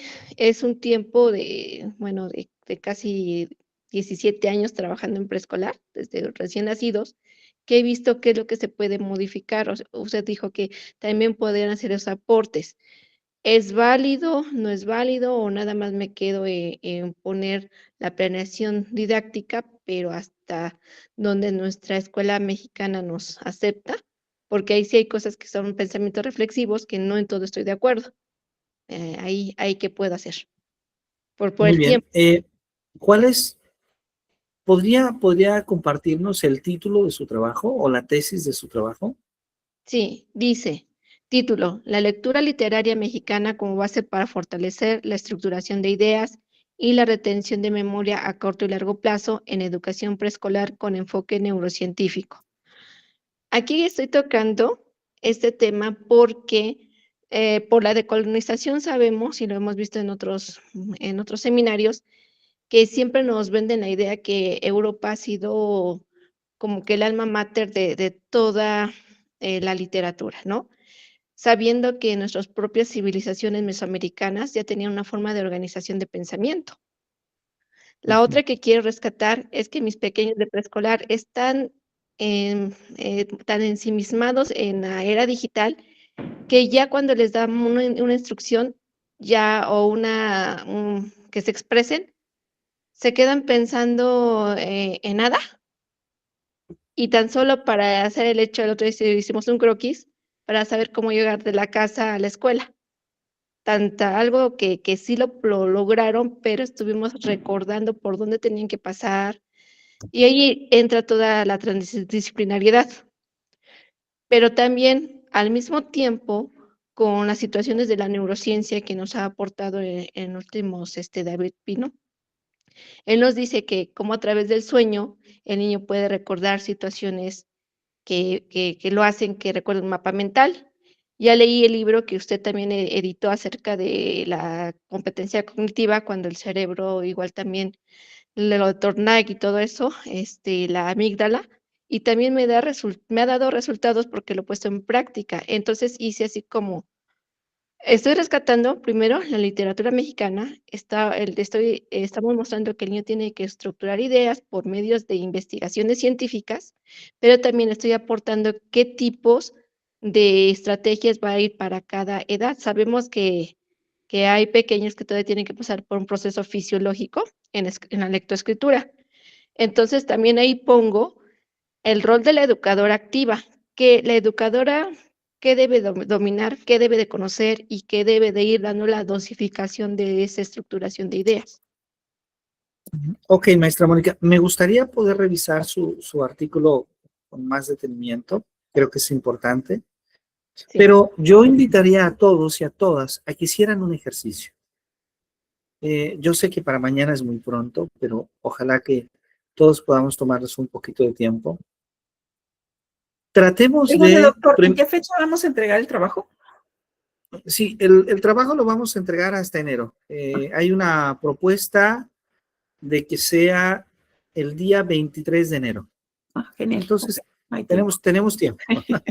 Pero me gustaría que para mañana, de ser posible, es una invitación, sí, es una invitación, todos tratáramos esta noche, pues, de hacer un ejercicio, si nos es posible, que es, primero, tomar la decisión considerando nuestra tesis. Recordemos, el primer ejercicio muy valioso, gracias, maestra Mónica, por compartirnos con su participación me permito hacer la invitación a todos.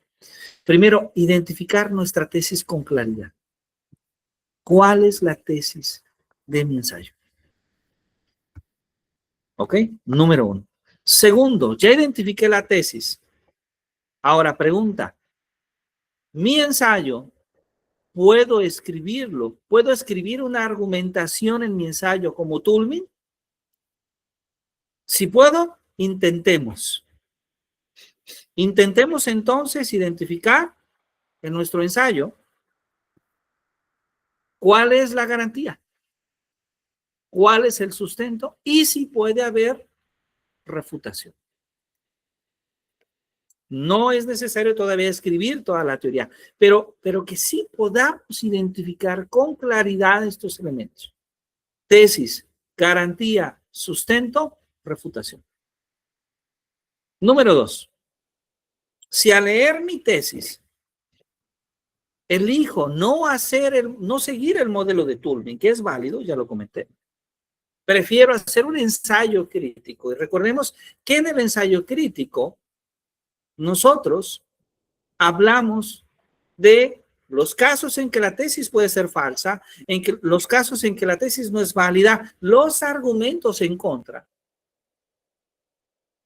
Pero del otro lado también los casos en que la tesis es verdad, es válida, los argumentos a favor de la tesis. Ambos, no solamente unos, ambos. Asumiendo el papel de una objetividad y neutralidad sobre los argumentos, las evidencias que encontramos. Entonces, hagamos un ensayo crítico. Y entonces la tarea que me gustaría que todos hiciéramos es que mañana con eso comenzar y pedirles a ustedes que nos platiquen su tesis, qué tipo de ensayo van a hacer, si es crítico, que ya haya algún argumento a favor, algún argumento en contra. Si es siguiendo el modelo de Turing, entonces podemos decir, mire, es que creo que tengo una garantía, que es esta, es que creo que tengo un soporte, que es este, o, en su caso, una refutación de la tesis.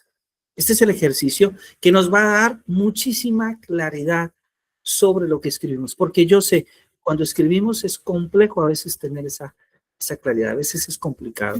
Hay muchas cosas que nos interesan y podemos un poquito extraviarnos en ese proceso. De hecho, yo lo digo, es completamente natural, no hay que asustarnos, es completamente natural. Maestra Norma, por favor, adelante. Hola a todos, buenas noches. Bueno, Un placer saludar. yo escribí pues ya una introducción, es muy corta, es muy simple, no sé si podría yo, si ya no hay tiempo, enviarla directamente a usted.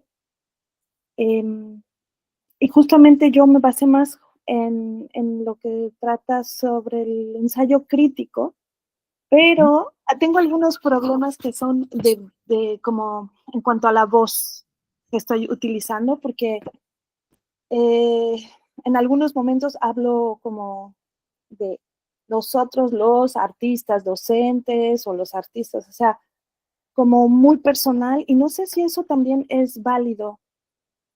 Sé que en los ensayos tienen que tener rigor también, o sea, que no puede ser, no es una narrativa educativa, o sea, esa es una gran diferencia, pero no sé si también es posible, pues, sí, o sea, creo que también, mi pregunta es, ¿se puede ser objetivo, pero también como cercano, personal, o es mejor dejar como una cierta distancia? Bueno, muchas gracias. Qué buena, es una pregunta muy interesante, porque recordemos que hay varios productos académicos, ¿sí? Hace un momento, cuando la maestra Genoveva, la maestra Ana María participaron, fue muy interesante, porque, por ejemplo, yo utilicé el término tesis y alguien estaba pensando la tesis de una forma distinta, ¿no? Hay varios productos académicos. La narrativa es un producto académico que también es publicable, pero es un producto distinto. La narrativa que puede surgir desde nuestras experiencias, desde nuestras interpretaciones, que a veces se puede, no a veces, comúnmente se escribe en primera persona, porque muchas veces nace desde lo que yo observo, desde lo que yo vivo, pero el ensayo es de una naturaleza distinta. El ensayo casi siempre se busca escribir en tercera persona con esa objetividad. Y veamos que es muy interesante, porque en una narrativa yo podría hablar, por ejemplo, de lo que vivo al enseñar. Y es correcto, es adecuado. Pero en el ensayo generalmente buscamos hablar de lo que viven los maestros al enseñar. ¿Sí? Es decir, casi siempre está pensado un poco más, maestra Norma, en tercera persona. ¿Sí? ¿Puedo hablar de mí en el ensayo? Sí, sí puedo hablar. Sí hay ensayos que hablan de la persona, ¿sí? Pero entonces tengo que tratar de separar a la persona en el momento en que escribo, en el momento que analizo sus situaciones del yo. Y eso es un poquito complejo, debo decir. ¿Sí? Hablar de mí, de mis acciones, de mis interpretaciones, pensando de manera objetiva. No es una tarea simple, pero sí es posible hacerlo. Desde luego que sí. Bueno, espero haber contestado, maestra. Casi siempre es en tercera persona y sí podemos, desde luego, hablar desde esa experiencia vivida, pero habrá que tener cuidado para que se pueda diferenciar con claridad la narrativa del ensayo. Muchas gracias. Muchas gracias a usted. Muy bien, bueno, pues entonces yo les invito a todas y a todos ustedes a hacer este ejercicio, ya lo hemos comentado. Perdón, doctor, el maestro Tomás está pendiente. Ah, sí, maestro Tomás, adelante, por favor, maestro Tomás, si es tan amable, disculpa. Buenas noches, compañeras, compañeros, doctor. Buenas noches. Buenas noches. Muy Yo buenas tengo, bueno, una duda, ya me confundí. Nota nos dejó una actividad, ahora sí se podría decir, de reflexionar para identificar la tesis de nuestro ensayo. Pero Correcto. no sé si me estoy confundiendo. Hace 8 días igual nos encargó el título, la tesis, no más de una cuartilla, perdón, párrafo. La introducción. Ajá. La introducción. Entonces, ¿ahí es la misma o es otra tesis? Es donde yo ya me confundí. Gracias. Siempre hablamos de la misma tesis, maestro Tomás. Claro que podríamos haberla cambiado, porque a lo mejor queremos cambiar nuestro ensayo, podemos pensar en otro tema, pero originalmente estamos pensando en la misma tesis, ¿sí? En el mismo ensayo, en el mismo producto. Ah, ok. Entonces, por decirlo así, si yo no cambie el tema, me mantengo con esa tesis. Exactamente, se mantienen con esa tesis. Lo único que les pido ahora es que revisemos lo que hemos escrito, revisemos nuestro ensayo y tratemos de identificar esa tesis, ¿sí? Tratemos de identificar, si seguimos el modelo de Toulmin, ya lo comentaba, nuestra garantía, ¿sí? Tratemos de identificar nuestro sustento teórico o nuestra refutación. Y si seguimos el ensayo crítico, tratemos de identificar en qué argumentos hay a favor de la tesis que estoy analizando, qué argumentos hay en contra. ¿Por qué pedimos este ejercicio? Porque me di cuenta que era necesario tener más claridad. Y yo estoy seguro, y por eso es que hago esta invitación a todos y a todas, a que haciendo este análisis vamos a tener un poquito más de claridad sobre nuestro tema y en qué dirección seguir.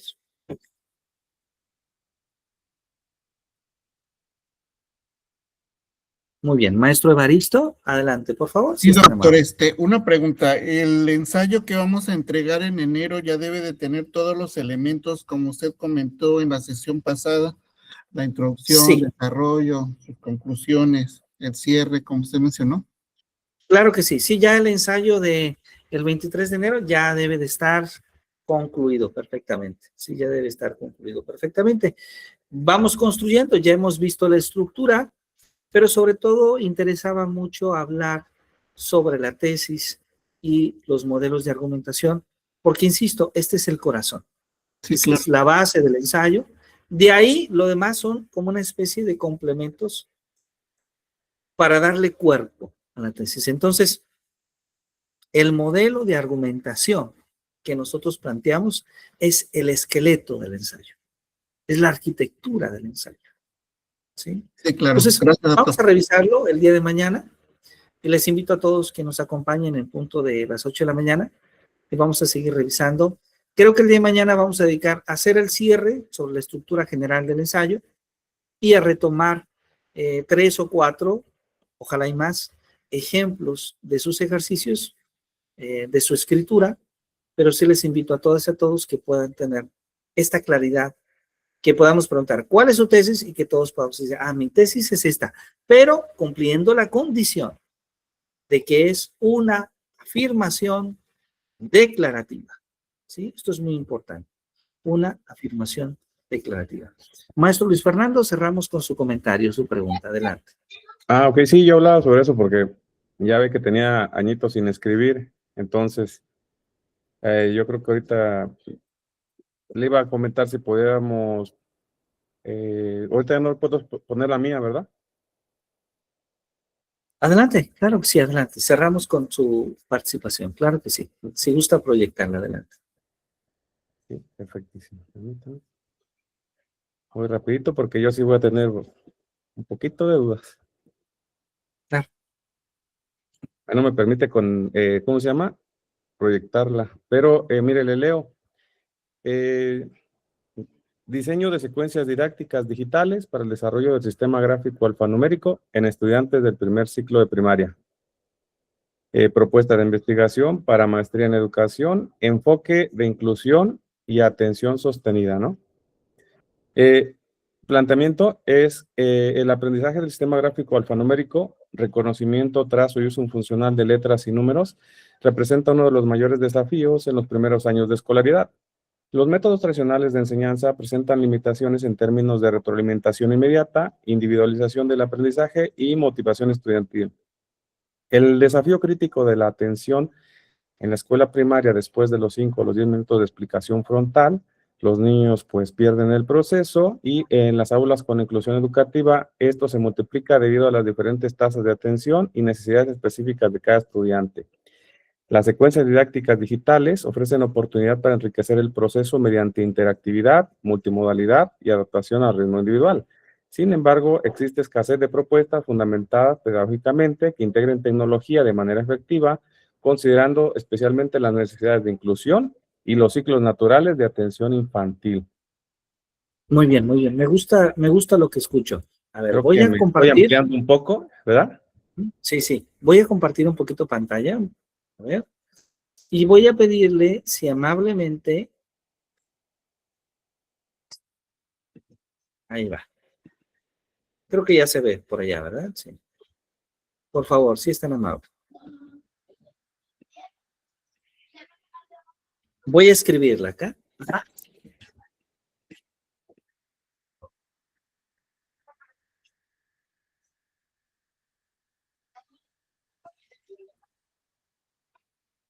Maestro Luis, ajá. Sí. ¿Que se puede escribir yo? No, yo lo escribo aquí para que todos lo vean. Si me puede dictar su tesis, por favor. Diseño de secuencias didácticas digitales para el desarrollo del sistema gráfico alfanumérico en estudiantes del primer ciclo de primaria. Para el desarrollo Del sistema alfa numérico en estudiantes del primer ciclo de primaria.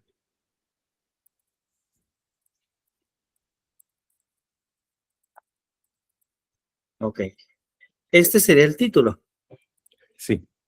Y su tesis en este caso va a estar relacionada a esto, pero, a ver, el diseño de estas secuencias didácticas digitales para el desarrollo del sistema alfanumérico en estudiantes del primer ciclo de primaria, ¿qué es lo que logran? ¿Qué es lo que usted nos dice que logra con ello? Actualmente ya con la gran, ¿cómo se llama? La aculturación que tiene los niños actualmente, pues ya ellos ya identifican lo que son las letras y los números. Y a través del uso de la tecnología, pues poder desarrollar secuencias didácticas que fortalezcan el sistema de gráfico alfabético y gráfico numérico. Ok, entonces voy a cambiar un poquito. Primero, fortalecen, ¿verdad? Me dijo. Entonces, sí. El diseño de secuencias didácticas digitales, vamos a ir construyendo un poquito, fortalece el desarrollo del sistema alfanumérico en estudiantes del primer ciclo de primaria. Veamos que esta le llamamos tesis, ¿por qué razón? Porque la primera parte que dice el diseño de secuencias didácticas el diseño de secuencias didácticas digitales, que lo puedo llamar D, implica el desarrollo del sistema alfanumérico en estudiantes del primer ciclo de primaria, que le vamos a llamar E. Entonces, lo que estamos diciendo es que si pasa de, o sea, si se diseñan secuencias didácticas digitales, aquí habrá que decir con alguna característica especial, ¿sí? Porque no creo que todas las secuencias, sino algunas que tengan alguna característica especial. Estas secuencias pueden fortalecer el desarrollo del sistema alfanumérico en estudiantes del primer ciclo de primaria. Esa puede ser una tesis. ¿Sí? Ahora, esta tesis, que ya usted mañana nos va a platicar, todavía le faltaría algo importante. A ver, ¿alguien más? La maestra Juliet nos puede acompañar. ¿Qué nos faltaría? Nos faltaría hablar de cuál es la garantía. La garantía es, en este sentido, pensar en cómo nosotros, qué conceptos hay que relacionen las secuencias didácticas digitales con el desarrollo de este sistema alfanumérico. ¿Sí? ¿Qué conceptos hay que relacionen estas dos partes? Conceptos que relacionan tanto a D como también a quién, a E. Y pensar en el soporte. ¿Cuál es el soporte? Bueno, pues las investigaciones, los estudios que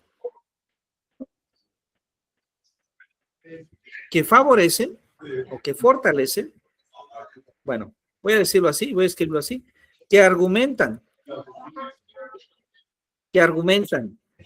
que D realmente fortalece E. Ese es el punto. Y entonces, vean por favor que esta oración que escribimos acá, tratamos de darle una forma como tesis. ¿Sí? Tratamos de darle una forma como tesis. Pero nos hace falta, que es el trabajo que vamos a desarrollar como investigadores, como escritores, darle esa garantía y darle justamente ese soporte. ¿Sí, maestro? Sí, sí, sí. Muy bien. Vamos a trabajar entonces en ello. Y entonces yo les invitaría a todos y a todos que justamente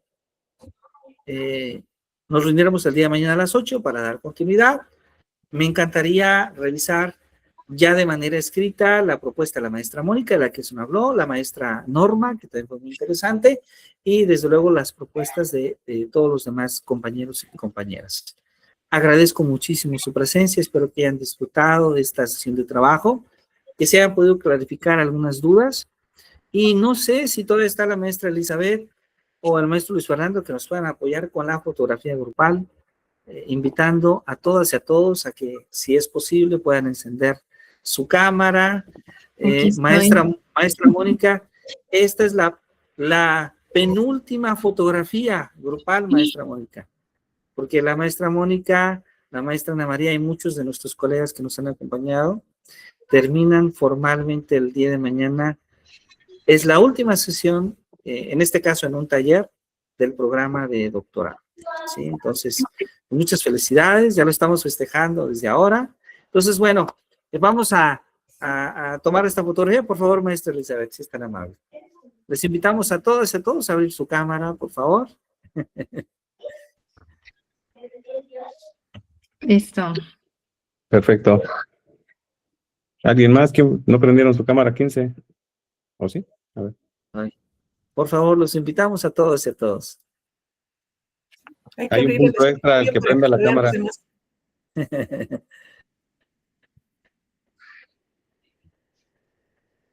Oh, la maestra Anita es la que nos estaba dando clases, ¿verdad, Miss? Es correcto. Ah, excelente. Para subir la tarea, creo que hay una que mandé por un formato incorrecto. Tenía que ver con lo que estamos trabajando ahora. Ahora sí que vio a su profesor y dijo, la tarea. La tarea. Maestra, mi tarea se la comió un pescado. Muy buena noche para todos. Carta. Si no, no hay calificación. Lubina. Un gran placer saludarlos. Que la pasen muy bien. Nos vemos mañana. Buenas noches a todos. Buenas noches. Muchas gracias. Buenas noches. Gracias a todos. Buenas noches. Descansen. Bonita noche. Que descansen. Bonita noche. Bye, bye. Adiós, adiós. Vámonos.